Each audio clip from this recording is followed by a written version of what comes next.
ayan na po guys yung ating mga bake. Ayan, bali 10 days na po ito ngayon. Since birth. Ganyan na po sila kalaki at malulusog po guys. Ayan, update lang po tayo sa ating mga bake. Kaya inject lang po ng vitamins ngayon guys.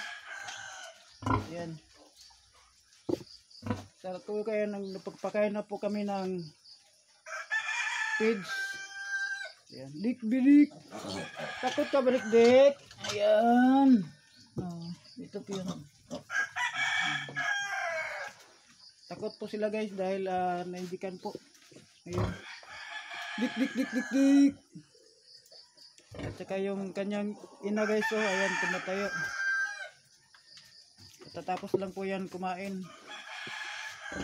At saka parang magpapadidi na po siya ngayon guys. At saka yung ibang mga bigay ay nandun sa, ayan, dahil sa kabila, dahil natatakot siya guys, dahil katatapos ng pag-injik. Ayan, ating mga bigay ngayon 10 araw na po siya guys.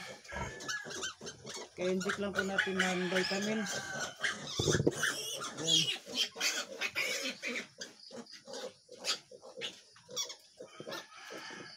Bagong linis po itong ating kulungan ngayon guys kasi maaga po tayo ginising kanina. Dik dik dik dik dik.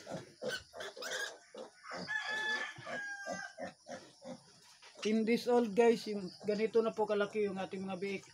Sawa ng Diyos at kaya malulusog po sila. Ayan, ayan o.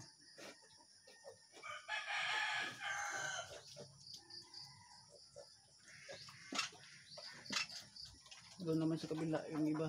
Tayo na siya. Dik dik dik dik dik.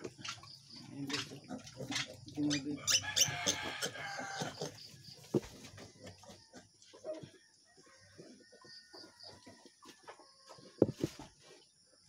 Dik dik dik dik.